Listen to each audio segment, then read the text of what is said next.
Welcome to Word for the World Mission Center Church, Erode, South India. We bring God's Word to transform people's lives and make them true disciples of Jesus Christ.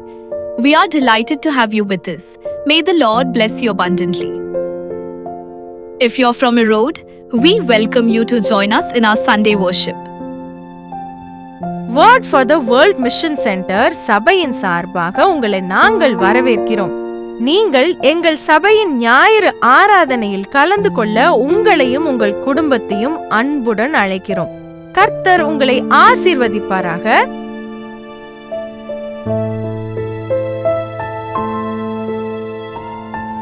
அடுத்ததாக நம்முடைய கலாத்தியர் புஸ்தகத்துக்கு நேராக நாம் கடந்து செல்வோம்.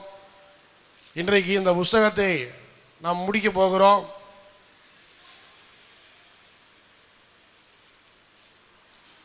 கடைசி பகுதிக்கு நேராக வந்திருக்கிறோம். நம்ம இன்றைக்கு 5ஆம் அதிகாரத்திலிருந்து ஒரு சில காரியங்கள் நம்ம தியானிப்போம். 5ஆம் அதிகாரத்தில் 1ஆம் வசனத்தை யாராவது ஒருத்தர் வாசிங்க. கலாத்தியர் 5ஆம் அதிகாரம் 1 வசனம். ஆனபடியினாலே நீங்கள் மறுபடியும் அடிமைத்தனத்தின் நுகத்துக்கு உட்படாமல் கிறிஸ்து நமக்காக உண்டாக்கின சுயாதீன நிலைமையிலே நிலை கொண்டிருங்கள். அல்லேலூயா. சுயாதீன நிலைமை, கிறிஸ்து நமக்காக உண்டாக்கின சுயாதீன நிலைமையில நிலை கொண்டிருங்கள். அடிமைத்தனத்துக்கு உட்படாமல். நியாய பிரமாணத்தை எதற்கு ஒப்பிட்டு பேசுகிறார் அப்படின்னு சொன்னா அடிமைத்தனத்துக்கு ஒப்பிட்டு பேசுகிறார். ஃப்ரீடம், ஆங்கிலத்தில் சொல்லப்பட்டா freedom, grace gives us freedom. கிருபையின் கீழே நம்ம வரும்போது, நியாயப்பிரமாணத்தில் இருந்து நம்ம கிருபையின் கீழே வரும்போது கர்த்தர் நம்முடைய வாழ்க்கையில் என்ன கொடுக்குறாரா? ஃப்ரீடம் கொடுக்குறார். அப்படின்னா என்ன அர்த்தம்? அடிமைத்தனத்தினுடைய வாழ்க்கையை நம்ம வாழாமல் கிறிஸ்து நமக்கு உண்டாக்கின சுயாதீன நிலைமையில, சுயாதீனம் அப்படின்னு சொன்னா அதுதான் ஃப்ரீடம்னு சொல்லப்படுகிறது. எல்லாருக்கும் நீங்கள் உங்கள் வாழ்க்கையை வாழ்வதற்கு, உங்கள் முடிவுகளை நீங்கள் தெரிந்தெடுப்பதற்கு, உங்கள் வாழ்க்கையை நல்வழிப்படுத்தி கொள்வதற்கு கர்த்தர் உங்களுக்கு முழு சுதந்திரமும் கொடுக்கிறார். அல்லேலூயா, அல்லேலூயா சொல்லுங்க. வேதாகமத்தின் பெண்களுக்கு தான் முழு சுதந்திரம். எத்தனையோ மதங்கள் பெண்களை அடிமைத்தனத்தில் வைத்திருக்கிறது. எபிரேய கலாச்சாரத்தில் கூட பெண்கள் அடிமைத்தனத்தில் தான் இருக்க வேண்டும்.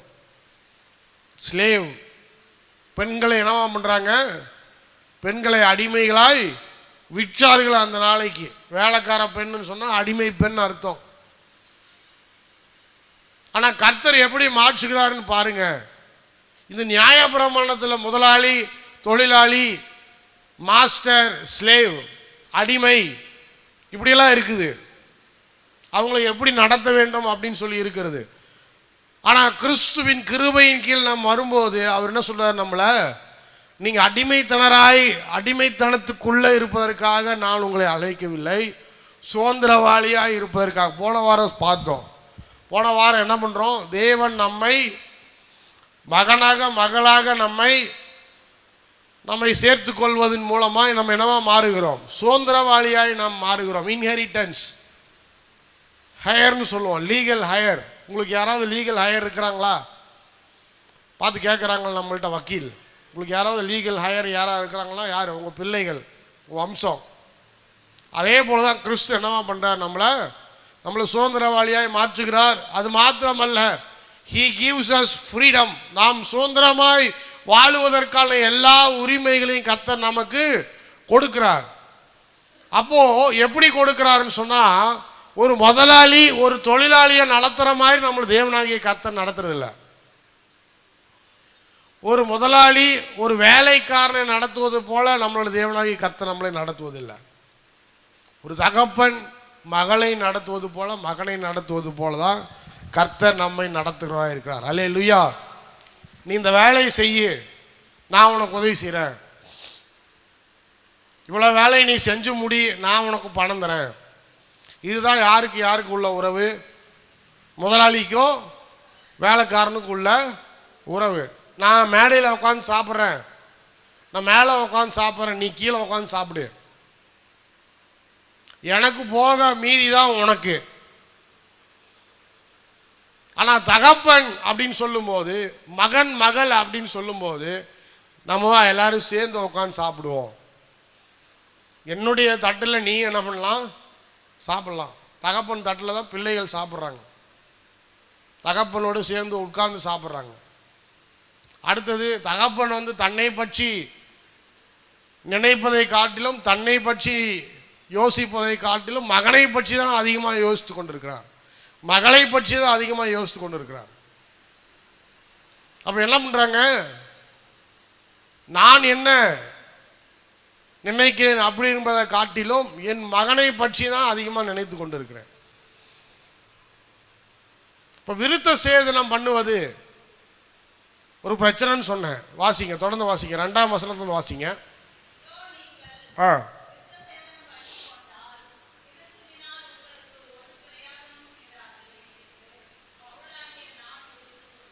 ஒரே வார்த்தையில் சொல்றாரு, நியாயப்பிரமாணத்தின் கீழே விருத்த சேதனம் பண்ணப்பட்டவங்க மாத்திரம்தான் தேவனுடைய பிள்ளைகள், மற்றவங்களாம் ஆண்டவருடைய பிள்ளைகள் என்று ஏற்றுக்கொள்ள முடியாத நியாயப்பிரமாணம் சொல்லுது. ஆனால் இப்போ பவுல் என்ன சொல்றாரு, நீங்கள் கிறிஸ்துவனுடைய பிள்ளைகளாய் மாறின பிறகு கிறிஸ்துவனுடைய அன்பும் கிறிஸ்துவனுடைய கிருபையும் நமக்கு கொடுக்கப்பட்ட பிறகு மறுபடியும் எல்லாரும் போய் மறுபடியும் அதே சடங்கை செய்ய வேண்டும் அப்படிங்கிற அவசியம் நம்முடைய வாழ்க்கையில் இல்லை. அதுக்கு தான் சொல்றாரு, மறுபடியும் அது அடிமைத்தனத்தின் வாழ்க்கை. நம்ம அதை ஃபாலோ பண்ண ஆரம்பிச்சோன்னு சொன்னால் அடிமைத்தனத்துக்கு கீழே தான் நாம் இருக்கிறோம். ஆண்டவருடைய கிருபையை புரிந்து கொள்ளவில்லை. 3 வாரமாக நான் சொல்லிட்டு வரேன். என்ன சொல்லிட்டு வரேன்னு சொன்னால், நம்ம கிரியையே வைத்து நம்மளுடைய பரிசுத்தத்தை நாம் என்ன பண்ண முடியாது, பெருக்கி கொள்ள முடியாது. நம்முடைய கிரியை வைத்து நாம் பரலோகத்தில் ஒரு இடத்தை வாங்க முடியாது. நம்முடைய கிரியை வைத்து நாம் ஆண்டவரை திருப்திப்படுத்த முடியாது. நம்முடைய கிரியை கொண்டு நான் பரிசுத்தவான் என்று நம்மளால் பெருமை பாராட்ட முடியாது.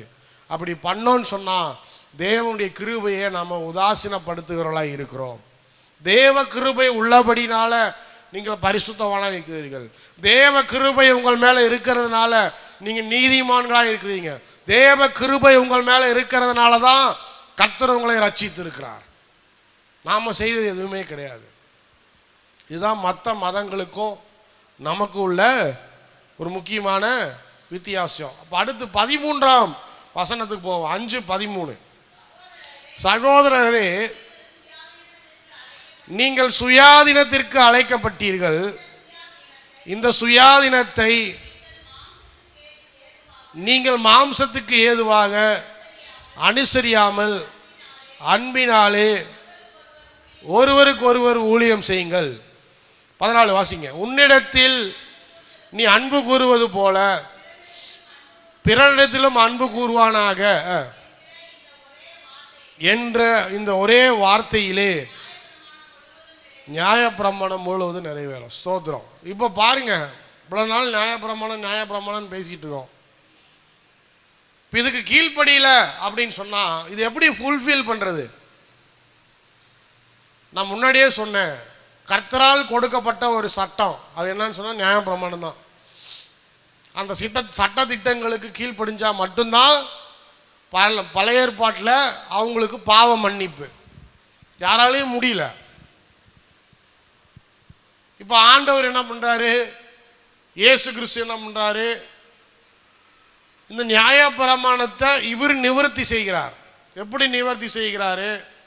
நம்ம பார்லிமெண்ட்டில் இப்போ ஒரு அமெண்ட்மெண்ட் பாஸ் பண்ணுறாங்க பாருங்க. இது ரொம்ப கஷ்டமாக இருக்குது.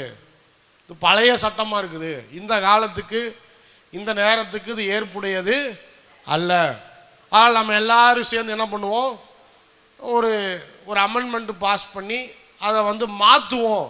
சட்டத்தை நீக்க முடியாது, ஆனால் சட்டத்தை என்ன பண்ணலாம், மாற்றி அமைக்கலாம். சட்டத்தை நீக்கிறதுக்கு யாருக்கு உரிமையே கிடையாது. ஒரு கான்ஸ்டியூஷனில், ஒரு இந்தியன் கான்ஸ்டியூஷனில் அம்பேத்கர் எழுதின சட்டத்தை எவனாலையும் மாற்ற முடியாது. இன்னைக்கு ஒருக்கா எழுதி அதை கொடுத்துட்டாங்கன்னு சொன்னால், ஏதாவது சட்டம்னு சொன்னால் அதில் அமெண்ட்மெண்ட் பாஸ் பண்ணலாமே தவிர இந்த சட்டத்தையே நாங்கள் நீக்கிறோன்னு சொல்லி யாராலையும் சொல்ல முடியாது. அப்போ ஆண்டவர் என்ன பண்ணுறாரு, இயேசு கிறிஸ்து என்ன பண்ணுறாரு, அவர் கொடுத்த நியாய பிரமாணத்தை நீக்க முடியாது, ஆனால் அதை நிறைவேற்ற முடியும். அதெல்லாம் புரிஞ்சுக்கணும். அப்போ அவருடைய ரத்தம் சிந்துதல், அவர் நமக்காக சிலுவையில் வந்து நம்மை மீட்டெடுத்து மறுபடியும் இயேசு கிறிஸ்து இடத்துல தான் போகுது. அவர் என்ன பண்ணுறாரு, விலைக்கரையம் செய்து, நல்லா பாருங்கள், நல்ல ஒரு வார்த்தை செய்ய சொல்லப்படுகிறது. நான் என்ன பண்ணுறேன், உங்களை எல்லாத்தையும் விலைக்கரையம் பண்ணி நான் என்ன பண்ணுறேன், உங்களை பாவத்திலிருந்து நான் விடுதலையாக்கி கிருபையினால் நான் உங்களை என்ன பண்ணுறேன், மீட்டெடுக்கிறேன். நீங்கள் எனக்கு ஒன்றும் செய்யலை, நீங்கள் எனக்கு ஒன்றும் தரல, நான் உங்ககிட்ட எதையும் எதிர்பார்க்கல. ஆனால் நான் கிறிஸ்து, நான் இரட்சகர் என்பதனால, நான் உங்களுக்காக ரத்தம் சிந்ததுனால நான் என்ன பண்ணுறேன், உங்களை எல்லாரும் விலைக்கரையம் செலுத்தி இந்த நியாய பிரமாணத்திலிருந்து, இந்த அடிமைத்தனத்திலிருந்து உங்களை மீட்டெடுத்திருக்கிறேன். இப்போ மீட்டு எடுத்தாச்சு. இப்போ இது எப்படி நிவர்த்தி ஆகிறது, எப்படி நிறைவேறுகிறது அப்படின்னு சொன்னால், மறுபடியும் போய் எல்லா சட்ட திட்டங்கள் எல்லாத்தையும் செய்யணுன்ற அவசியம் இல்லை. ஆனால் அதற்கு பதில் ஒன்லி ஒன் வேர்டு, அந்த ஒரே வார்த்தையினால முழு நியாயப்பிரமாணத்தையும் ஒரு மனுஷனால் நிறைவேற்ற முடியும். அது என்னன்னு சொன்னால் அன்பு, லவ். ஏன்னா பழைய சட்டத்திட்டங்களுக்கு கீழே யாருக்குமே அன்பு இல்லை. அது ஃபெயில் ஆனதுக்கு முக்கியமான காரணமே என்னன்னு சொன்னால், அதில் அன்பே அவங்களால என்ன பண்ண முடியல, புரிந்து கொள்ள. இன்றைக்கி எத்தனையோ இஸ்லாமிய நாடுகளில் இயேசு கிறிஸ்துவை நோக்கி மக்கள் என்ன பண்ணுறாங்க, ரட்சிக்கப்பட்டு வராங்க. எப்படி வராங்க தெரியுமா, அவங்களுடைய மதத்தில் அவங்க புரிந்து கொள்ள முடியாத அன்பை எங்கே புரிந்து கொள்கிறாங்க, இயேசு கிறிஸ்துவின் இடத்துல என்ன பண்ணுறாங்க, அவங்க புரிந்து கொள்கிறாங்க. யூதர்கள் ரட்சிக்கப்பட்டதுக்கு முக்கியமான காரணம் என்ன, அன்பு. இயேசு கிறிஸ்து தான் அந்த அன்பை வெளிப்படுத்துகிறார். ஒரு சமாரிய ஸ்திரியை போய் பார்த்து பேசுகிறார். நியாயப்பிரமாணத்தின் பிரகாரம் அவங்கெல்லாம் யார், கீழ் ஜாதிக்காரங்க, தீட்டுள்ளவங்க, அவங்ககிட்ட யாரும் பேசக்கூடாது. யூதர்களுக்கு அவங்களுக்கும் எந்த சம்பந்தமும் கிடையாது. ஆனால் அந்த சமாரிய ஸ்திரீ சொல்கிறா, நீர் நான் இப்படிப்பட்டவள் என்று தெரிந்து நீர் இடத்துல வந்து பேசுவதற்கான முக்கியமான காரணம் என்ன, இன்னைக்கு உனக்கு ரட்சிப்பு. எப்படி, நீ போய் அப்படி செய் இப்படி செய், போய் அதெல்லாம் பண்ணு, நான் உன்னை ரட்சிக்கிறேன் அப்படிலாம் சொல்ல. டைரெக்டாக போய், நான் இயேசு கிறிஸ்து, நான் உன்னை நேசிக்கிறேன், என்னுடைய அன்பின் நிமித்தம், என்னுடைய கிருபையின் நிமித்தம் உனக்கு நான் இப்போ என்ன பண்ணுறேன், ரட்சிப்பை கொடுக்குறேன். ரட்சிப்பை பெற்றுக்கொண்டாள். ரட்சிப்பை பெற்றுக்கொண்ட பிறகு அவன் என்ன பண்ணுறான், அப்போ தான் என்ன பண்ணுறான், உண்மையாக இயேசு கிறிஸ்துவை பின்பற்றுகிறவர்களாய் மாறுகிறான். அப்போது ஒரு மதம் செய்ய முடியாது, ஒரு நியாயப்பிரமாணம் செய்ய முடியாது. இயேசு கிறிஸ்துடைய அன்பு என்ன பண்ணுச்சு, ஒரு மனுஷனையோ ஒரு மனுஷியோ என்ன பண்ணுச்சு, மாற்றினது. எல்லாரும் சகையை வீட்டுக்கு போகாதீங்கன்னு சொல்கிறாங்க. இயேசு கிறிஸ்து சகையை வீட்டுக்கு போகிறார். இன்றைக்கு இந்த வீட்டுக்கு ரட்சிப்பு வந்துச்சு. அப்புறம்தான் சகையை என்ன பண்ணுறான், எல்லாத்தையும் போய் திரும்ப கொடுக்கலாம். நல்லா பாருங்கள், நியாயப்பிரமாணத்தை பின்பற்றுகிறவராக இருந்தால் சொல்லிக்கணும், சகையு நீ போய் எல்லாத்தையும் கொடுத்துட்டு வா, அப்புறமா நான் உனக்கு ரட்சிப்பு தரேன். ஆனால் அப்படி சொல்லலை. இன்றைக்கே இந்த வீட்டுக்கு ரட்சிப்பு வந்தது. அப்புறம் சகையை மனம் திரும்புகிறான். மனம் திரும்பின பிறகு சகை என்ன சொல்கிறான், நான் போய் எல்லாத்தையும் திரும்ப கொடுக்குறேன்னு சொல்கிறான். அப்போ ஒரு மனுஷன் அன்பின் நிமித்தமாக, கிருபையின் நிமித்தமாக அவனுடைய வாழ்க்கை மாறவில்லை என்று சொன்னால் அவன் ரட்சிக்கப்பட்டவன் அல்ல.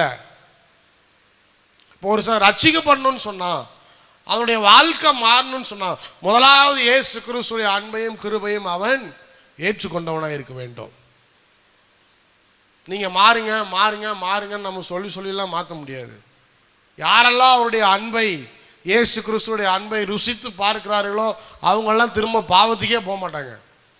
யாரெல்லாம் இயேசு கிறிஸ்துடைய கிருபையை புரிந்து கொள்ளுகிறார்களோ அவங்கெல்லாம் திருப்பி என்ன பண்ண மாட்டாங்க, பாவத்துக்கே போக மாட்டாங்க.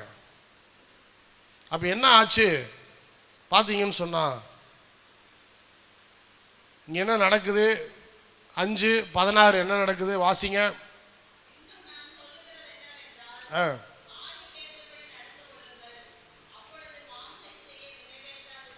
அப்போ முன்னாடி 13 பாருங்க, நீங்கள் இந்த சுயாதீனத்தை நீங்கள் மாம்சத்துக்கு ஏதுவாய் அனுசரியாமல் அன்பினாலே ஒருவருக்கு ஒருவர் ஊழியம் செய்யுங்கள். உன்னிடத்தில் நீ அன்பு கூறுவது போல பிறனிடத்திலும் அன்பு கூறு. இது ஒரு வார்த்தையினால நியாயப்பிரமாணம் முழுவதும் என்ன பண்ணும்? நிறைவேறும். ஒரே ஒரு வார்த்தையினால நம்ம அன்பு செலுத்துறவர்களா இருந்தாலே போதும். மறுபடியும் நியாயப்பிரமாணத்துக்கு கீழே போய் நியாயப்பிரமாணம் சொல்றது எதுவுமே நம்ம செய்ய வேண்டாம். அப்போ அதெல்லாம் செஞ்சுட்டு அன்பு இல்லைனாலும் அவன் என்ன பண்ண மாட்டான்? ரட்சிக்கப்பட மாட்டான். எனக்கு சட்ட திட்டங்கள்லாம் தெரியும், எல்லாமே தெரியும். ஆனால் நீ போய் அவனை நேசின்னு சொல்லி பாருங்க, அவங்கள உட்காந்து சாப்பிடுங்கன்னு சொல்லி பாருங்க, சாப்பிட முடியாது. நீங்கள் நிறைய பேர் கிறிஸ்தவங்கன்னு சொல்கிறாங்க, ஆனால் இன்னும் ஸ்டேட்டஸ் பார்க்குற ஆட்கள் இருக்கிறாங்க, ஜாதி பார்க்குற ஆட்கள் இருக்கிறாங்க, ஒதுக்கி வைக்கிற ஆட்கள் இருக்கிறாங்க, ஏற்றத்தாழ்வு அதன்படி நடக்கிறவங்க இருக்கிறாங்க. இவங்கெல்லாம் கிறிஸ்தவங்க சும்மா அவங்களும் சொல்லிக்கிறாங்க. ஆனால் அவங்கள்ட்ட உண்மையான அன்பு இல்லை. யாருடைய உள்ளத்தில் உண்மையான அன்பும் இயேசு கிறிஸ்து வெளிப்படுத்தின கிருபையும் அவங்களுடைய உள்ளத்தில் இல்லைன்னு சொன்னால் அவங்க கிறிஸ்தவனே கிடையாது. அவன் ஒரு ஏமாத்துக்காரன், சும்மா வேஷம் போடுறவன், ஏதோ சபைக்கு வரான் போகிறான், அவ்வளோதானே தவிர நிச்சயமாக அவன் பரலோகம் போகிறதுக்கு வாய்ப்பே கிடையாது. ஒருவேளை நியாயப்பிரமாணத்துக்கு நான் கீழே இருக்கிறேன் அப்படின்னு அவன் சொல்லிக்கலாம். ஆனால் அன்பு இல்லாதவர்கள், கிறிஸ்துவையும் கிறிஸ்துவுடைய கிருபையும் புரிந்து கொள்ளாதவர்கள், அவர்கள் தேவனுடைய பிள்ளைகள் அல்ல, ஆண்டவருடைய பிள்ளைகள் அல்ல. அப்போ ஒரு மனுஷன் இன்னொரு மனுஷனை நேசிப்பதின் மூலமாய், கிறிஸ்துவின் அன்பை வெளிப்படுத்துவதன் மூலமாய் நியாயப்பிரமாணம் முழுவதையும் அவனால் நிறைவேற்ற முடியும். அல்லேலூயா. போய் சடங்கு செய்யணும், அது செய்யணும், இது செய்யணும், அப்படி இருக்கணும், இப்படி இருக்கணும், அதெல்லாம் எதுவுமே பண்ண தேவையில்லை. ஒருத்தனை நேசித்தாலே போதும், இயேசுவின் அன்பை வெளிப்படுத்தினாலே போதும், அவன் ரட்சிக்கப்பட்டவனாக இருக்கிறான். அல்லேலூயா, அல்லேலூயா. இப்போ 16க்கு போவோம். பின்பு நான் சொல்லுகிறது என்னவென்றால், ஆவிக்கேற்றபடி நடந்து கொள்ளுங்கள், அப்பொழுது மாம்ச இச்சையை நிறைவேற்றாதான் இருப்பீர்கள். இப்போ நியாயப்பிரமாணத்தில் சொல்லப்பட்டிருக்கிறது என்ன? உங்களுடைய மாம்ச இச்சை நிறைவேறாமல் இருக்க நீங்கள் இதெல்லாம் செய்யுங்க, இப்படியெல்லாம் உங்கள் உடம்ப உபவாசம் இருந்து அதை பண்ணி இதை பண்ணி ரத்தம் சிந்தி இதெல்லாம் பண்ணுங்க, அப்போ தான் நீங்கள் என்ன பண்ண முடியும்? பரிசுத்தமாக வாழ முடியும். அப்பயும் பாவம் பண்ணிட்டு தான் இருக்கிறாங்க. இப்போ என்ன சொல்றாரு? பரிசுத்த ஆவியில் நாம் வாழும்போது, பரிசுத்த ஆவியானவர் நமக்குள்ள வரும்போது நம்முடைய மாம்ச இச்சை என்ன பண்ணும்? அழிந்து போகும். இப்போ மாம்ச இச்சைனா என்ன? வாசிங்க 17. மாம்சம் ஆவிக்கு விரோதமாகவும் ஆவி மாம்சத்துக்கு விரோதமாகவும் இச்சிக்கிறது.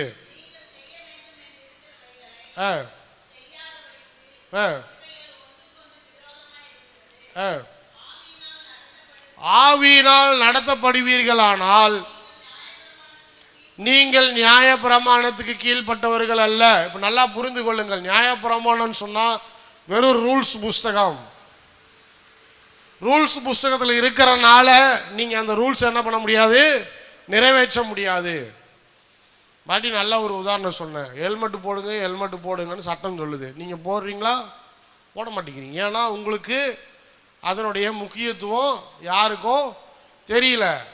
எவனா ஒருத்தன் அடிபட்டு கோமாவில் கிடக்கிறான் பாருங்க, அவன்கிட்ட போய் கேளுங்க, அவன் சொல்லுவான், அந்த 5 நிமிஷம் நான் ஹெல்மெட் போட்டுருந்தேன்னா இன்னைக்கு இந்த நிலைமை வந்திருக்காது.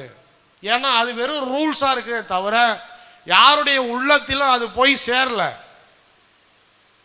யாரும் ஃபாலோ பண்ணுறதில்ல. நியாயப்பிரமாணம் அதே போல பரிசுத்த ஆவியானவர் நமக்குள்ள இல்லைன்னு சொன்னால் அது எல்லாமே வெறும் ரூல்ஸ் தான். பரிசுத்தமாக இருங்கள், நல்லா ட்ரெஸ் பண்ணுங்க, ஆண்டவரை போய் ஞாயிற்றுக்கிழமை ஆராதனை செய்யுங்க. எத்தனை முறை சொல்கிறோம், எவனா கேட்குறான்? நாங்கள் நிறைய பேர் ஓடி போயிட்டு தான் இருக்கிறான். ஏன்னா பரிசுத்த ஆவி அவனுக்குள்ளே இல்லை, அந்த உணர்வு இல்லை. பாஸ்டர் எத்தனை முறை தான் சொல்லுவார், பிரதர் வாங்க பிரதர் ஞாயிற்றுக்கிழமை. ஒரு இந்துக்காரன் அவன் கோயிலுக்கு போகிறானா? போகிறான். ஒரு முஸ்லீமு வெள்ளிக்கிழமை அவன் கோயிலுக்கு போகிறானா? போகிறான். ஒரு ஜெயினு அவன் கோயிலுக்கு போகிறானா? போகிறான். ஒரு சீக்கிய மதத்தில் உள்ள, ஒரு புத்த மதத்தில் இருக்கிறவன் போகிறானா? போகிறான். ஆனால் ஒரு கிறிஸ்தவன் போகிறானா? ஊர் சுற்றிட்டு இருக்கிறான். ஏன் இந்த பாடு? இதுதான் நியாயப்பிரமாணம். ஈஸியாக சொல்லணும்னா இதுதான் நியாயப்பிரமாணம். அவனுக்கு நல்லா தெரியும் சர்ச்சுக்கு போகணும் ஞாயிற்றுக்கிழமை, வாரத்தில் ஒரு நாள் தான் ஆண்டவர் ஆராதனை செய்கிறோம், அந்த வாரத்தில் ஒரு நாள் நம்ம தவற விடக்கூடாது. எத்தனையோ காரியத்தை செய்கிறோம், ஞாயிற்றுக்கிழமை எல்லா பரிசுத்தவான்களோடு சேர்ந்து நம்ம ஆண்டவர் ஆராதனை செய்யணும், ஆண்டவர் நமக்காக காத்திருப்பார் அப்படிங்கிறது நல்லா தெரியும். ஆனால் ஏன் செய்ய முடியல? அது உள்ளத்துக்குள்ளே எழுதப்படவில்லை. வேதாகம் வாசிக்கணும் தெரியுமா? தெரியும். ஆனால் பைபிள் எங்கே இருக்குது? டிவி மேலே செல்ஃபில் இருக்குது, படுத்து தூங்கிட்டு இருக்குது. எப்படியோ கல்யாணத்தன்னைக்கு வாங்கி கொடுத்துருப்பாங்க, நல்லா கில்ட்டு போட்டு கவரெல்லாம் போட்டு பைபிள் ப்ரெசன்ட் பண்ண. கணவனுக்கு ஒரு பைபிள், மனைவிக்கு ஒரு பைபிள் வாங்கி கொடுத்துருப்பாங்க. கல்யாணத்துக்கு அப்புறம் அதே ஜிப்பை அவன் போட்டு வச்சது தான் இன்னைக்கு வரைக்கும் அப்படியே தான் இருக்குது. ஏன் உணர்வு வரமாட்டேங்குது? இதுதான் நியாயப்பிரமாணத்துக்கு கீழே. பைபிள் படிக்கணும்னு தெரியுமா? தெரியும். ஜெபம் பண்ணணும்னு தெரியுமா? தெரியும். ஆலயத்துக்கு போகணும்னு தெரியுமா? தெரியும். ஆனால் உணர்வு இல்லை. ஏன்னு சொன்னால் தேவ கிருபை அவன் மேலே இல்லை, பரிசுத்த ஆவியானவர் இல்லை, அன்பு இல்லை, எதுவுமே இல்லை. ஏதோ சட்ட திட்டங்களுக்கு கீழே வாழ்ந்து கொண்டு இருக்கிறான். பேரை மட்டும் கிறிஸ்தவன். இப்படி தான் பழைய ஏற்பாட்டில் இருந்துச்சு. ஆண்டவரை அறிந்து கொள்ள முடியவில்லை, ஆண்டவரை தெரிந்து கொள்ள முடியவில்லை, புரிந்து கொள்ள முடியவில்லை, பரிசுத்த ஆவி இல்லை. யாரோ ஒருத்தர் 2 பேர் தான் நெருங்கி இருக்கிறான். ஏன்னு சொன்னால் அவனுக்குள்ள அந்த பரிசுத்த ஆவி இருக்குது. இப்போ கிருபை கீழே வந்தாச்சு. பரிசுத்த ஆவியானவர் எல்லார் மேலேயும் ஊற்றப்படுகிறார், எல்லாருக்குள்ளேயும் பரிசுத்த ஆவியை கிரியை செய்கிறார். ஒருத்தர் ரட்சிக்கப்பட்டன்னு சொன்னான்னா ரட்சிப்பே பரிசுத்த ஆவியானவர் தான் தராரு, ரூல்ஸ் தரல. அல்லேலூயா.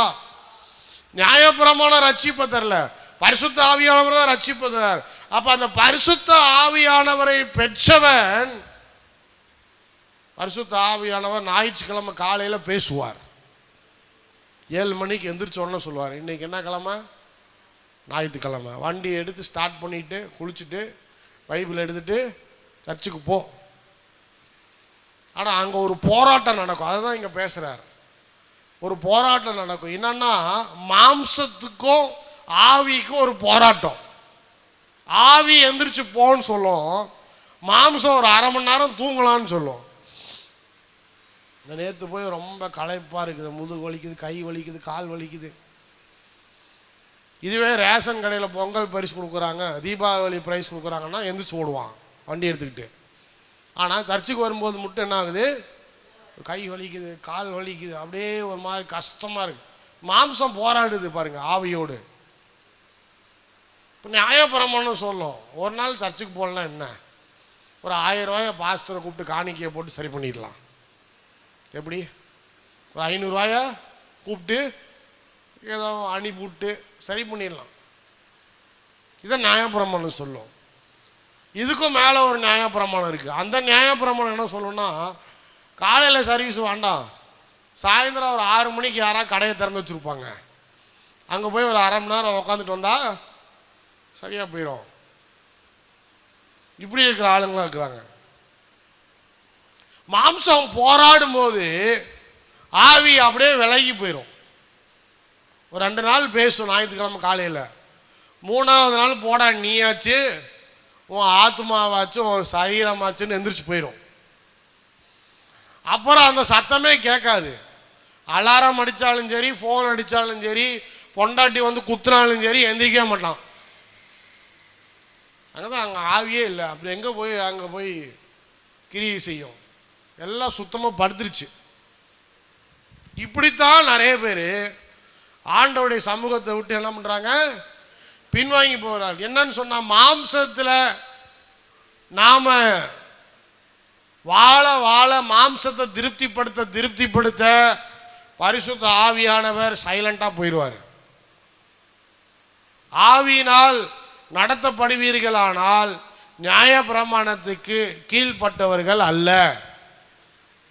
யார் ஆவியில் நடத்தப்படுகிறார்களோ அவங்க தான் தேவ கிருபையில் கிரியை செய்வார்கள், தேவ கிருபையில் வாழுவார்கள். தேவ கிருபையில் வாழுகிறவங்க எப்படி? நான் ஆண்டவர் எனக்கு செய்வார்னு செய்யலை, இன்னைக்கு என் தகப்பன் காத்திருப்பார். அப்பா ரொம்ப நாள் கழித்து வீட்டுக்கு வராரு. இப்போ ஒரு வாரம் வரலன்னு வச்சுக்கோமே, ஒரு வாரமே எப்படி இருக்கு? ஒரு மாதம் போல் இருக்கு. யாருக்கு? அப்பாவை நேசிக்கிற பிள்ளைகளுக்கு. இருக்குமா இருக்காதா? அப்பாவை நேசிக்காதவனுக்கு ஒன்றும் பிரச்சனை இல்லை. அப்பாவை நேசிக்கிற பிள்ளைகளுக்கு ஒரு வாரம் தகப்பனை பார்க்கலன்னு சொன்னால் அந்த ஒரு வாரம் ஒரு மாதம் போல் தெரிகிறது. என்ன ஒரு ஆனந்தம் மறுபடியும் வந்து பார்க்கும்போது, என்ன ஒரு மகிழ்ச்சி. தகப்பன் முகத்திலையும் சந்தோஷம், பிள்ளைகள் முகத்திலும் சந்தோஷம். அல்லேலூயா சொல்லுங்க. அல்லேலூயா. ஒரு நல்ல ஒரு விருந்து. எதுக்கு? அப்பா வந்திருக்கிறாரு, பிள்ளைகள் வராங்க. ஹாஸ்டலில் நிறைய பேர் படிக்கிறீங்க கோயம்புத்தூரில். நானும் கோயம்புத்தூர் ஹாஸ்டலில் தான் படித்தேன். கோயம்புத்தூர் ஹாஸ்டலில் நான் படிக்கும்போது 4 பஸ்ஸு தான். காலையில் ஒரு பஸ்ஸு, மத்தியானம் ஒரு பஸ்ஸு, சாயந்தரம் ஒரு பஸ்ஸு, நைட்டு ஒரு பஸ்ஸு. எங்கே? சிறுவாணியிலிருந்து கோயம்புத்தூர் போகிறதுக்கு 4 பஸ்ஸு தான். அந்த சிறுவாணி சாயந்தரம் பஸ்ஸு பார்த்தீங்கன்னு சொன்னால் பாதி பேர் அந்த லாஸ்ட் ஸ்டாப்பிங் ஒன்று இருக்குது.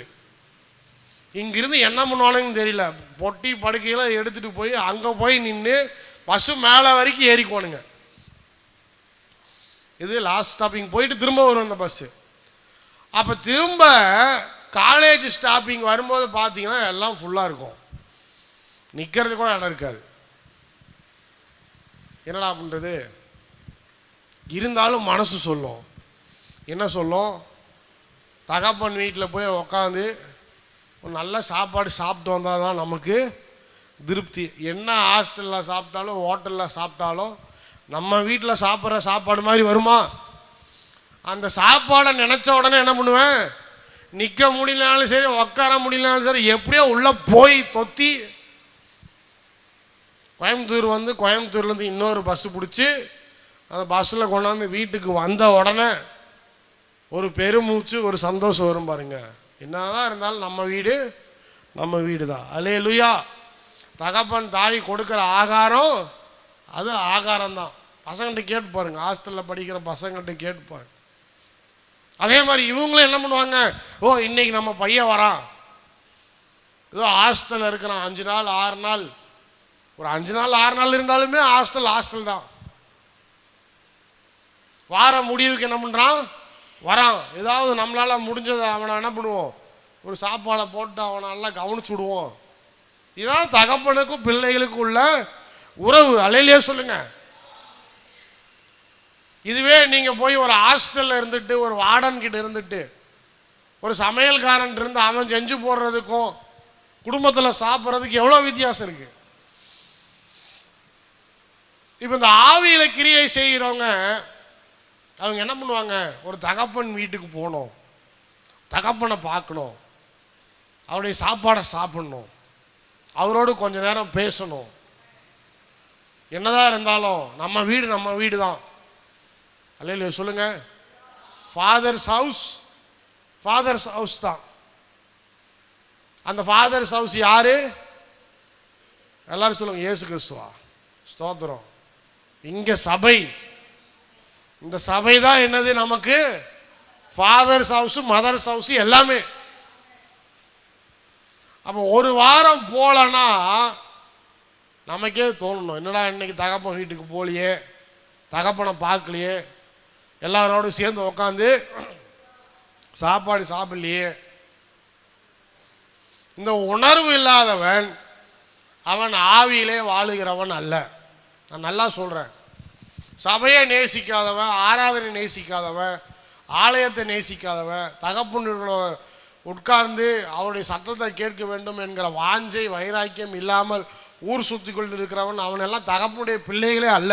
அவனெல்லாம் வேசியின் பிள்ளைகள். பைபிள் சொல்லுது, நான் சொல்ல, இயேசுவின் நாமத்தினால. வசனம் தான் சொல்லியிருக்குது. கடைசியில் எண்ணெயை போட்டுறாதீங்க. தகப்பனுடைய வீட்டை கவனிக்காதவன், நேசிக்காதவன், அதில் பங்கு கொள்ளாதவன், அவன் யாருடைய பிள்ளைகளாக இருக்கிறான்? வேசியின் பிள்ளைகளாக இருக்கிறான். ஏன்னு சொன்னால் நமக்கு அவருக்கு உள்ள உணர்வு என்னன்னு சொன்னால் இதுதான். இதை புரிந்து கொள்ளாதவன் அவன் ஆவியில் வாழுகிறவன் அல்ல. வெறும் ஞானஸ்தானம் எடுக்கிறதுக்கு மட்டும் சர்ச்சுக்கு போயிட்டு அடுத்து கல்லறைக்கு மட்டும் நீ சர்ச்சுக்கு வந்தீங்கன்னா உன் ஆத்துமா எங்கே போகும்? உனக்கு இயேசு கிறிஸ்து யாரும், உன் தகப்பனே யாருன்னு தெரியாது. அப்புறம் எப்படி தகப்பன் வீட்டுக்கு போவேன்? தகப்பனே யாருன்னு தெரியாமல் எப்படி தகப்பன் வீட்டில் போய் பிரவேசிக்க முடியும்? நான் ஞானஸ்தானம் எடுத்துட்டேன். இதில் கல்லறையில் வேற பாஸ்டர் பொய் சொல்லணும். என்ன பொய் சொல்லணும்? ஓட்டத்தை முடித்தான், ஜீவ கிரீடம் இவனுக்காக காத்திருக்குது அப்படின்னு பாஸ்டர் பொய் சொல்லணும். அந்த பொய் எங்களுக்கு சொல்லவும் முடியாது. அந்த நேரத்தில் இவெல்லாம் எங்கடா பரலோகத்துக்கு போக போகிறான்? ஒரு நாள் கூட எட்டியே பார்க்கல சர்ச்சுக்கு. ஆனால் பண்ணுறது மட்டும் கிறிஸ்துவ கல்லறை. பொய் என்னையும் நம்மளையும் பொய் சொல்ல இருக்கிறாங்க பாருங்க மக்கள் எல்லாரும் சேர்ந்து. நீ பொய் சொன்னால் பரவாயில்ல, நாங்களுமா பொய் சொல்லணும்? இதுக்கு தகப்பனே யாருன்னு உனக்கு தெரியாது. இதில் வேற நீ அங்கே போய் ஜீவ கீடம் வாங்க போறியா? எத்தனை பேர் இந்த மாதிரி சேர்த்து போயிருக்கிறான்னு தெரியுமா? இப்போ ஆண்டவர் சொல்றாரு பாருங்க, மாம்சத்தின் கிரியைகள் வெளியரங்கமாகின்றன. அவைகள் யார்? விபச்சாரம், வேசித்தனம், அசுத்தம், காம விகாரம், விக்கிரக ஆராதனை, பில்லி சுனியம், பகைகள், விரோதங்கள், வைராக்கியங்கள், கோபங்கள், சண்டைகள், பிரிவினவாதங்கள். சரிங்க பாஸ்டர், நியாயப்பிரமாணத்துக்கு கீழே கொலையெல்லாம் ஓகே, விபச்சாரம் ஓகே, வேசித்தனம் ஓகே, காம விகாரம் ஓகே, வைராக்கியம் பாவமா? கிருபையின் கீழே வைராக்கியம் பாவம். கோபம் பாவமா? கிருபையின் கீழே கோபம் பாவம். சண்டை பாவமா? சர்ச்சுக்குள்ளே சண்டை போகிற விசுவாசிகளே எல்லாரும் கவனமாக கேளுங்க. எப்படி நீங்கள் ரட்சிக்கப்பட்டிருக்கலாம், ஞானஸ்தானம் பெற்றுக்கலாம், பரிசுத்த ஆவியை பெற்றவர்களாக இருக்கலாம். ஆனால் நீங்கள் சண்டை போட்டிங்கன்னு சொன்னால் நீங்கள் நியாயப்பிரமாணத்துக்கு கீழே தான் போகிறீங்க. தகப்பனுடைய பிள்ளைகளாக இல்லை. தகப்பனுடைய பிள்ளைகள் சண்டை போடக்கூடாது. தகப்பனுடைய பிள்ளைகளுக்கு வைராக்கியம் வரக்கூடாது. தகப்பனுடைய பிள்ளைகள் பிரிவினவாதத்தை ஆதரிக்கக்கூடாது. ஒருத்தர் அந்த சர்ச்சு பிடிக்கல, வேறு சர்ச்சுக்கு போகிறான்னா அவன் மட்டும் தனியாக போகணும். அவன் போய் 4 பேரை கூட்டிகிட்டு போகக்கூடாது இங்கேருந்து. அதான் பிரிவினவாதம். நல்லா வந்துட்டு இருக்கிறவன்ட்ட போய் சொல்லுவான், நீ ஏன்னா அங்கே போகிற சர்ச்சுக்குன்னு. அவனுக்கு ஒன்றுமே தெரியாது. இவன் என்ன பண்ணுவான்? எல்லாத்தையும் சொல்லி சொல்லி சொல்லி சொல்லி அவனா பிரெயின் வாஷ் பண்ணி, நானும் இங்கே போகிறேன், நீ இங்கே வா அப்படின்னு சொல்லி கூட்டிகிட்டு போவான். இதுதான் பிரிவினவாதம். இதுக்கெல்லாம் பனிஷ்மெண்ட் இருக்குது. ஸ்தோத்திரம். சபை என்பது சாதாரணமாக நினச்சிடாதீங்க. சபை என்பது பரிசுத்தவான்களுடைய கண்ணீர். எந்த சபையிலும் பிரிவினவாதத்தை நம்ம என்ன பண்ணக்கூடாது? ஆதரிக்கக்கூடாது. தகப்பனுடைய பிள்ளைகள் பிரிவினவாதத்தை ஆதரிக்கக்கூடாது. பிடிச்சா போ, பிடிக்கலினா அமைதியாக எங்கே பிடிச்சிருக்கோ அங்கே போ. சும்மா கலவரம் பண்ணிக்கிட்டு இருக்கிற ஆளுங்களை வெளியே கூட்டிக்கிட்டு அதையும் இதையும் பண்ணிட்டு இருந்து சொன்னால் தேவனுடைய கோபம் வந்துடும். பிரிவினவாதம். அடுத்தது மார்க்க பேதங்கள். இது ஒரு சிலர் எங்கிருந்து வந்தாங்களோ அது மாறவே மாறாது. ஒரு சில ஆளுங்களுக்கு பழைய சுபாவம் மாறவே மாறாது. கிறிஸ்துவுக்குள் வந்தவன் புதிய சிருஷ்டியாய் மாறுகிறானா இல்லையா? அல்லேலூயா சொல்லுங்க. புதிய சிருஷ்டியாக மாறியாச்சு. பழைய கோபம் வரக்கூடாது, பழைய எரிச்சல் வரக்கூடாது, பழைய பொறாமைகள் வரக்கூடாது. அடுத்தவனை தகப்பன் பிள்ளையா நேசிக்கணும். அல்லேலூயா. இதுக்கு தான் பரிசுத்த ஆவியானவர் நம்மளை அழைக்கிறார். அடுத்தது பாருங்க, பொறாமைகள், கொலைகள், வெறிகள், களியாட்டுகள். யாராவது ஒருத்தர் ஆசீர்வதிக்கப்படுறான், ஒரு விசுவாசி சந்தோஷப்படணும், உடனே பொறாமை வருது. ஒருத்தன் காரு வாங்கினான்னா சரி ஏதோ வேலை செய்கிறான், உழைக்கிறான், கர்த்தர் அவனை உயர்த்துறாரு, அவனுக்கு கார் வாங்குறான், சரி நல்லா இருப்பா அப்படின்னு ஆசீர்வதிங்க. உங்களுக்கும் கார் கொடுப்பாரு ஆண்டவர். அவன் வாங்கிட்டான், அவன்லாம் காரில் போகிறான், நான் வண்டியில் போடும்போது நானும் போய் வாங்குறேன்னான்னு போய் வாங்கினீன்னா கடனில் விழுந்து அப்புறம் வந்து எல்லாம் ஒன்று ஒன்றா ஜப்தி பண்ணிட்டு போவானுங்க. அப்புறம் யாரை சொல்கிறது? பாஸ்டரையும் சர்ச்சையும் சொல்கிறது. பாஸ்டர்னால தான் நான் இப்படி இருக்கிறேன். பாஸ்டர் என்ன பண்ணார்? ஜெபம் பண்ண சொன்னால் ஜெபம் பண்ணார், ஆசீர்வாதம் வர மாதிரி இருந்துச்சு, அப்புறம் எல்லாம் போயிடுச்சு. நீ உன் உள்ளத்தை சோதிச்சு பாரு. நிச்சயமாகவே அன்பு உன் வாழ்க்கையில் இருக்குன்னு சொன்னால், உனக்குள்ளே இருக்குன்னு சொன்னால், அடுத்தவங்களை நேசிக்கிற குணம் வாழ்க்கையில் இருக்குன்னு சொன்னால், எல்லாரும் நல்லா இருக்கணும் அப்படின்னு நினைக்கிற குணம் உனக்குள்ளே இருக்குன்னு சொன்னால், கர்த்தர் நிச்சயமாக அவனை ஆஸ்வதிப்பார். யாரும் தடையாக இருக்க மாட்டாங்க. அல்லேலூயா. அடுத்து போங்க, ஆவியின் கனியோ 22 வாசிங்க. அன்பு, சந்தோஷம், சமாதானம், நீடிய பொறுமை, தயவு, நற்குணம், விசுவாசம், சாந்தம், இச்சையடக்கம், இப்படிப்பட்டவைகளுக்கு விரோதமான பிரமாணம் ஒன்றும் இல்லை. ஹல்லேலூயா. நியாயப்பிரமாணத்தை ஃபாலோ பண்ண வேண்டாம். நம்ம வாழ்க்கையில் அன்பு இருந்தால் போதும், சமாதானம் இருந்தால் போதும், நீடிய பொறுமை இருந்தால் போதும், தயவு இருந்தால் போதும், நற்குணம் இருந்தால் போதும், விசுவாசம் இருந்தால் போதும், சாந்தம், இச்சையடக்கம், இவை எல்லாம் நம்முடைய வாழ்க்கையில் இருந்தால் போதும். தன்னாலவே தகப்பன் நமக்கு செய்ய வேண்டியதெல்லாம் செஞ்சுக்கிட்டே இருப்பார். அல்லேலூயா. அல்லேலூயா சொல்லுங்க. இதுதான் தகப்பனுடைய குடும்பம்.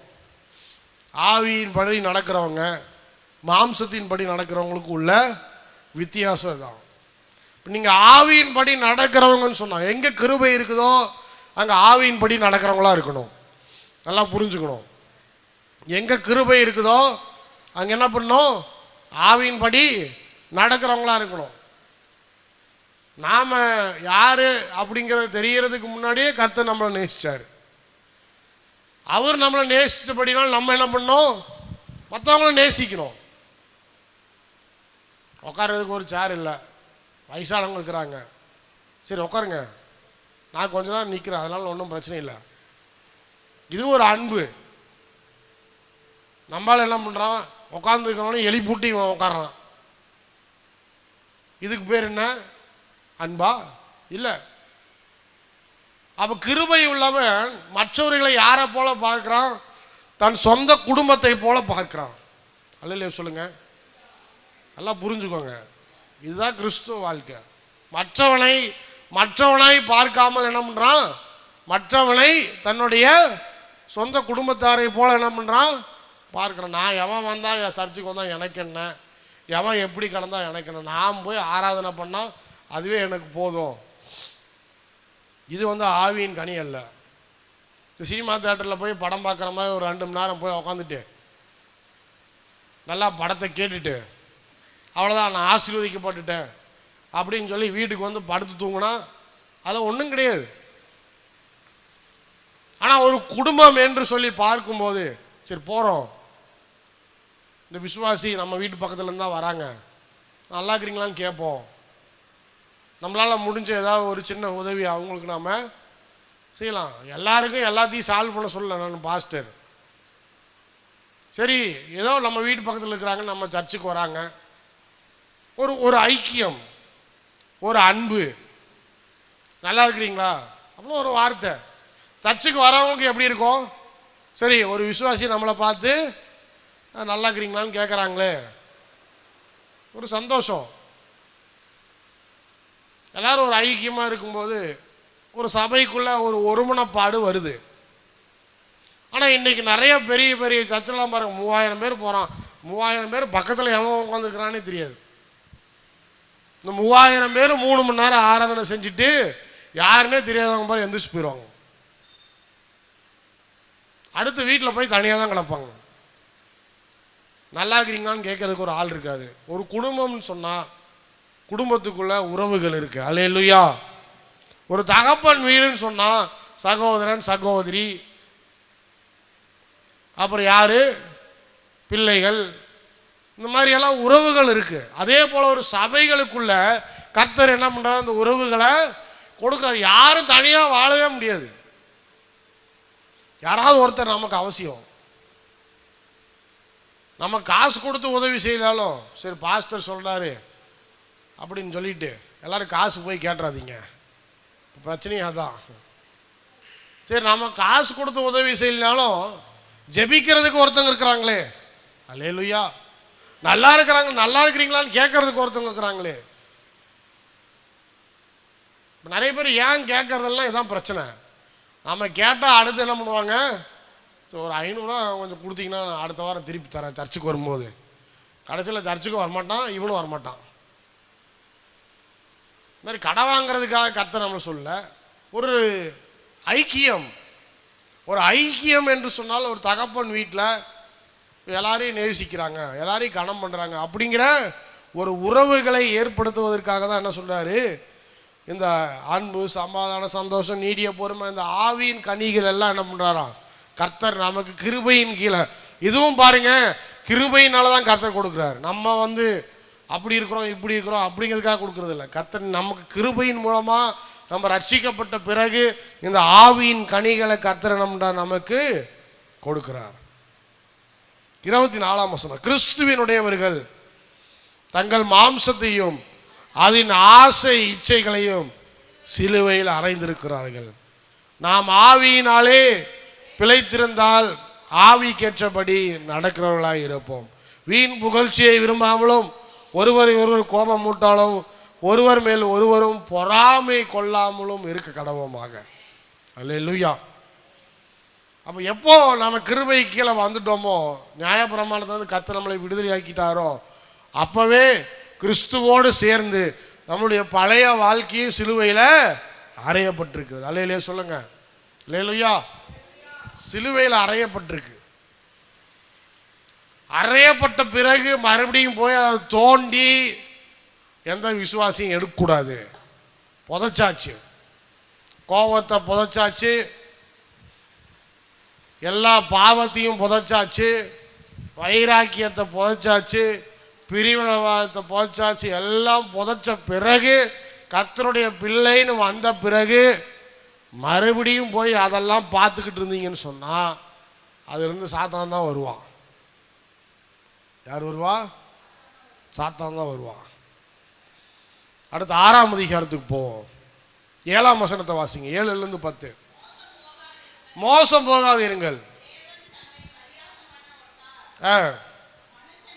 மனுஷன் எதை விதைக்கிறானோ அறுப்பான். தன் மாம்சத்துக்கென்று விதைக்கிறவன் மாம்சத்தினால் அழிவை அறுப்பான். ஆவிக்கென்று விதைக்கிறவன் ஆவியினாலே நித்திய ஜீவனை அறுப்பான். நன்மை செய்கிறதில் சோர்ந்து போகாமல் இருப்போமாக. நாம் தளர்ந்து போகாதிருந்தால், அல்லேலூயா சொல்லுங்க, ஏற்ற காலத்தில் அறுப்போம். கிருபையின் கீழே வாழும்போது எதை விதைக்கிறோமோ அதை நாம் அறுவடை செய்கிறோம். ஏன் ரட்சித்தார் ஆண்டவர்? நம்மளை எதுக்கு பரிசுத்தமாக்கினார்? எதுக்கு நம்மளை பிள்ளைகளாய் மாற்றினார் அப்படின்னு சொன்னால் நன்மைகளை விதைப்பதற்காக. நீங்கள் போய் சண்டையை மூடி விட்டுருந்தீங்கன்னு சொன்னால் உங்களுக்கும் சண்டை தான் வரும். நீங்கள் போய் சமாதானத்தை விதைக்கிறீங்கன்னு சொன்னால் உங்களுக்கு சமாதானம் கிடைக்கும். அல்லேலூயா. மூட்டி விடுற ஆட்கள் நிறைய பேர் இருக்கிறாங்க குடும்பத்துக்குள்ளே. எல்லாரும் அமைதியாக இருப்பான், ஒரே ஒரு ஃபோன் கால் தான் போதும், எல்லாரும் பிச்சுக்கிட்டு போயிடுவான். அப்படி என்னையா சொன்னேன்? ஒன்றும் சொல்ல, இதுதான் சொன்னேன். நம்ம பிரிவினவாதம், சண்டை இதை விதைக்கிறதுக்கு கர்த்தர் நம்மளை அழைக்கல. எங்கேயும் நன்மையை வச்சு பாருங்க, எல்லா இடத்துலையும் நன்மையை வச்சு பாருங்க. யாரு நமக்கு தீமை செய்கிறவனுக்கு கூட நீங்கள் நன்மை செய்யுங்க, தீமை செய்கிறவனுக்கும் நன்மை செய்யுங்க. நீ செஞ்சில பாடுறா, அவனை யாருன்னு காட்டுறேன்டா, நான் அவனை பழி வாங்காம விட மாட்டேன். இதெல்லாம் யார் சொல்றது? யார் சொல்றது? ரட்சிக்கப்பட்டு விசுவாசி சொல்றது. வெளியாள் சொன்னா பரவாயில்ல, யாரு? ரட்சிக்கப்பட்ட விசுவாசி. சரி, ஒருத்தர் ஏமாத்திட்டானா? ஏமாத்திட்டான், என்ன பண்றது? ஜெபம் பண்ணுங்க. ஜெபம் பண்ணிட்டு ஆண்டவர் கையில் ஒப்பு கொடுங்க. சரிப்பா என்னை ஏமாத்திட்டீல, சரி போ, நல்லா இருப்போம், ஏதாவது ஒரு வழியில் கர்த்தர் என்ன இந்த பிரச்சனையை சால்வ் பண்ணுறதுக்கு எனக்கு உதவி செய்வார். அவ்வளோதான், விஷயம் முடிஞ்சு போச்சு. ஜெபம் பண்ணி ஆண்டவர் கையில் ஒப்பு கொடுத்து விட்டுருங்க. நம்மளை ஏமாத்தவனா கர்த்தர் என்ன பண்ணுவார்? அவனை அவர் பார்த்துக்குவார். கர்த்தர் அவனை பார்த்துக்குவார். நம்ம எதுவும் பண்ண வேண்டிய அவசியம் இல்லை. சரிப்பா போ, நீ போ, நல்லா இரு, அவ்வளோதான். ஆனால் நன்மைகளை விதைக்கும் போது நிச்சயமாகவே பரிசுத்த ஆவியானவர் நமக்கு துணை நிற்கிறவராக இருக்கிறார். அல்லேலூயா. நல்ல காரியங்களை விதைக்கும் போது, சமாதானத்தை விதைக்கும் போது, சந்தோஷத்தை விதைக்கும் போது, நன்மையை விதைக்கும் போது தீமையை நாம் அறுவடை செய்வோமா? இல்லை. நல்ல விதை, ஹை குவாலிட்டி கொண்டாந்து நம்ம என்ன பண்ணுறோம்? விதைக்கிறோம்.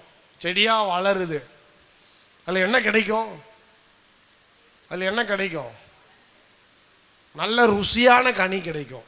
அல்லேலூயா. ஏன்னா நம்ம போட்டது என்ன விதை? நல்ல விதை. நல்ல விதையை போட்டால் தான் நல்ல கனி நமக்கு கிடைக்கும். அதுக்கு பதில் நம்ம வேற ஏதாவது விதைச்சோன்னா என்ன கிடைக்கும்? அதுதான் கிடைக்கும். இப்போ நிறைய பேர் எனக்கு நன்மையே கிடைக்க மாட்டேங்குது பாஸ்டர். ஏன் நன்மை கிடைக்க மாட்டேங்குது? நீங்கள் நன்மையை விதைச்சிருக்கிறீங்களா? நீங்கள் விதைச்சிங்கன்னா சொல்லுங்கள், அறுவடை பண்ணுறதுக்கு நான் ஹெல்ப் பண்ணுறேன். நீங்கள் விதைச்சதெல்லாம் என்ன? பாய்சன். சர்ச்சிலையும் பாய்சனு, குடும்பத்துலேயும் பாய்சனு, எங்கே போனாலும் பாம்பு தான். இப்போ பாம்பு என்ன பண்ணும்? விஷத்தை தான் கொடுக்கும் நமக்கு. பாம்பு என்ன தேனாக கொடுக்கும் நமக்கு. இப்போ நன்மையை விதைச்சாதான் நன்மை என்ன பண்ண முடியும்? அறுவடை செய்ய முடியும்.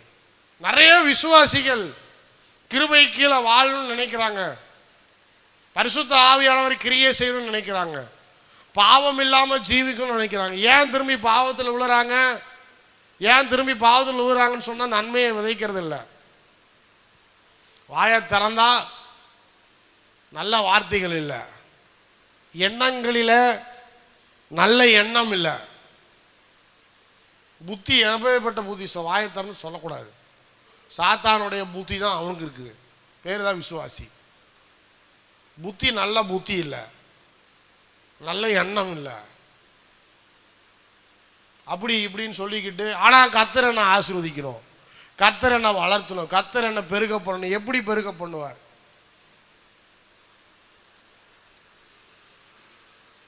நிறைய பேர் நினைக்கிறோம், நான் ஏன் ஆண்டவர் கொடுக்கணும்? ஆண்டவருக்கு எல்லாமே இருக்குது. நல்லா புரிஞ்சுக்கோங்க. நீங்கள் கொடுக்கறதுனால வாழ்கிறவர் தேவனாகிய கர்த்தர் அல்ல. ஏதோ சிலைக்கும் அதுக்கும் நீங்கள் போய் பால் ஊற்றுறீங்க, அதை பண்ணுறீங்க, இதை பண்ணுறீங்கன்னு சொன்னால் சிலை கேட்குது, நீங்கள் செய்கிறீங்க. தேவனாகிய கர்த்தர் இன்னைக்கு வரைக்கும் யாருக்கும் எனக்கு ஒரு பைசா ஏதாவது காசு குறான்னு அவன்டையும் கேட்டதே கிடையாது. அப்பேற்பட்டவர் நம்மளை தேவனாகிய கர்த்தர் அல்ல. காயின் ஆபேல் ரெண்டு பேரும் போய் காணிக்கை செலுத்துகிறாங்க. ஆபேல் செலுத்துகிறான். என்ன செலுத்துகிறான்? எனக்கு ஜீவனை கொடுத்தார், எனக்கு செழிப்பை கொடுத்தார், எனக்கு விளைச்சலை கொடுத்தார், எனக்கு ஆடு மாடுகளை கொடுத்திருக்கிறார் என் தேவனாகிய கர்த்தர். இதெல்லாம் தேவனுடைய கிருபையினால் எனக்கு கிடைத்தது. நான் ஒன்றும் பண்ணல. ஆபேல், நான் உன்னை ஆசீர்வதிக்கிறேன் ஆபேல், நீ என்னுடைய மகன் ஆபேல் அப்படிங்கிறதுனால இவ்வளோ ஆசீர்வாதத்தை எனக்கு கர்த்தர் கொடுத்துருக்கிறார். இதிலிருந்து நான் பெஸ்ட்டாக கொண்டு போய் ஆண்டவருக்கு கொடுக்குறேன். அல்லேலூயா. நல்லா கொளுத்த கன்று ஆட்டுக்குட்டியை கொண்டு வந்து ஆண்டவர் கொண்டு வந்து கொடுத்தான். ஒரு டிஃபெக்ட் கூட இல்லை,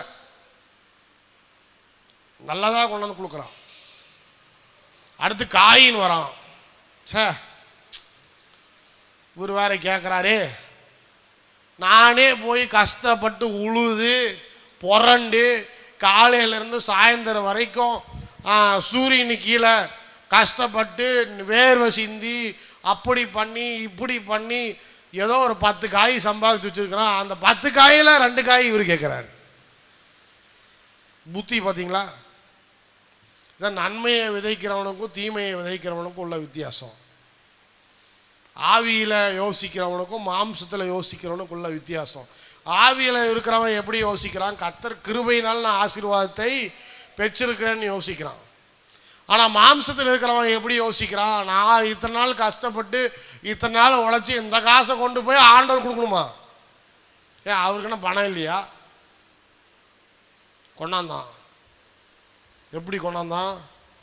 எதெல்லாம் தேராதோ, எதெல்லாம் விற்க முடியாதோ, உதவாக்கரையாக இருக்குதோ, ஆகாததோ, யாரும் அதை சட்டம் பண்ண மாட்டாங்களோ அதெல்லாம் கொண்டு வந்து கர்த்தருடைய சமூகத்தில் வச்சான். கர்த்தர் பார்த்தார், ஏன்டா நான் என்ன ஒன்றும் இல்லைன்னு உன்கிட்ட கேட்குறேன், நீ எப்படி இப்படி விதைச்சியோ அப்படியே நீ சபிக்கப்பட்டவனா இரு. இன்னைக்கு காயினுடைய சந்ததி சபிக்கப்பட்ட சந்ததியத்தான் இருக்குது. ஆசீர்வாதம் இல்லாமல் அங்கேயும் இங்கேயும் தெரிஞ்சுக்கிட்டு சொந்த இடம் இல்லாமல் பூமி இல்லாமல் அப்படி இப்படியும் கிடக்கிறாங்க பாருங்கள். அதெல்லாம் காயினுடைய சந்ததி தான். எந்த ஆசீர்வாதத்தினுடைய வாழ்க்கையில் பார்க்கவே முடியல. எல்லாத்துலேயும் சாபம். ஏன்னு சொன்னால் விதைக்கும் போது நல்ல எண்ணத்தோடு என்ன பண்ணல, விதைக்கவில்லை. இப்போ கர்த்தர் கொடுக்குறோம் அப்படின்னு சொன்னால் அவர் இல்லாமல் கேட்குறான்னு சொல்லி கொடுக்காதீங்க. தேவ கிருபையை புரிந்து கொண்டு கொடுங்க. தேவ கிருபை என்ன சொல்லுது? நீ ஆசீர்வாதமாக இருக்கிறன்னு சொன்னால் அது ஆண்டவர் உன் மேலே வச்சிருக்கிற கிருபை, தகப்பன் உன் மேலே வச்சிருக்கிற அன்பு பாசம். அல்லேலூயா. இன்னைக்கு நான் காரில் போகிறேன்னா கர்த்தர் என் மேலே வச்சிருக்கிற கிருபை. சொந்தமாக நமக்கு ஒரு ஆலயத்தை கொடுத்துருக்கிறாரு அப்படின்னு சொன்னால் ஆண்டவர் என் மேலே வைத்திருக்கிற கிருபை. எல்லாம் நீங்கள் உட்காந்து சத்தியத்தை கேட்குறீங்கன்னா ஆண்டவர் நம்ம மேலே வச்சிருக்கிற கிருபை. இந்த கிருபையை எண்ணி என்ன பண்ண வேண்டும்? நன்மையை விதைக்கிறவர்களாக இருக்க வேண்டும். அல்லேலூயா. நன்மையை விதைக்க வேண்டும். நன்மையை விதைக்கிறவன் என்ன பண்ணுவான்? ஆவிக்கென்று விதைக்கிறவன் ஆவியிலே நித்திய ஜீவனை பெறுகிறவனாக இருப்பான். மாம்சத்துக்கென்று விதைக்கிறவன் மாம்சத்தினாலே அழிவை விதைப்பான், அழிவை பெற்றுக்கொள்வான். எல்லாம் புரிஞ்சுக்கணும். நமக்கு சாய்ஸ் இருக்குது. கிருபையின் கீழே வாழும்போது கர்த்தர் ஃப்ரீடம் தராரு. அந்த ஃப்ரீடத்தில் எதுவும் முக்கியம்னு சொன்னால் பரிசுத்த ஆவியானவர் ரொம்ப முக்கியம். யாரையும் அவர் கண்ட்ரோல் பண்ணல. நான் அந்த சர்ச்சுக்கு பாஸ்டர், நான் யாரையும் கண்ட்ரோல் பண்ணுறதே இல்லை. வெள்ளை ஜிப்பா போட்டிருக்கிறவனா தான் எல்லாத்தையும் குச்சி எடுத்து கண்ட்ரோல் பண்ணிட்டு இருப்போம். நான் வரீங்களா சந்தோஷம், வரலையா சந்தோஷம், வரலினா உங்கள் ஆத்மாவை குறித்து நல்லா பார்த்துக்கங்க பிரதர். ஏன்னு சொன்னால் உள்ள அங்கே என்ன கிரியை செய்யுது? அங்கே மாம்சம் கிரியை செய்யுது, பார்த்துக்குங்க. நான் அதுக்கு மேலே சொல்கிறதுக்கு ஒன்றும் இல்லை. நீங்கள் பரலோகம் போகணும், ரட்சிக்கப்படணும், ஆண்டுடைய பிள்ளையாக இருக்கணும்னு தான் என்னுடைய ஆசை. ஆனால் நான் இப்படித்தான் போவேன், நான் இப்படித்தான் வாழுவேன் அப்படின்னா அது உங்கள் சாய்ஸு. அது உங்களுக்கும் ஆண்டவருக்கு உண்டானது. நான் அதில் சொல்கிறதுக்கு ஒன்றும் இல்லை. அதான் சொல்கிறாரு, நீ ஆவியின்படி விதைக்கிறவனாக இருப்பேன்னு சொன்னான் நித்திய ஜீவனை பெற்றுக்கொள்வாய். ஆனால் மாம்சத்தின் படி விதைச்சிக்கிட்டு மாம்ச எண்ணங்களை பெற்றுக்கொண்டு இன்னும் பரிசுத்த ஆவியானவருக்கு உன் வாழ்க்கையை ஒப்பு கொடுக்காம கிருபையில் வாழாமல் ஏதோ சடங்கு சம்பிரதாயத்துக்காக நீ சர்ச்சுக்கு வந்துக்கிட்டு ஒரு ஞானஸ்தானத்தை வாங்கிக்கிட்டு ஒரு கிறிஸ்மஸுக்கு நியூ இயருக்கு ஒரு காணிக்கையை போட்டு பரலோகம் போகலான்னு நினச்சேன்னு சொன்னால் யூ ஆர் ராங். கர்த்தர் உன்னை சிறிதளவும் நினைத்து கூட பார்க்க மாட்டார். எழுப்பி நிற்போம். இதுதான் நியாயப்பிரமாணத்துக்கு கிருபைக்கு உள்ள வித்தியாசம்.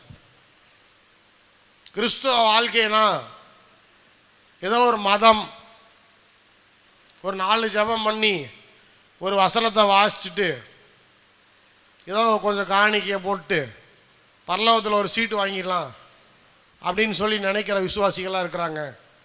ஆனால் அது அப்படியே இல்லை.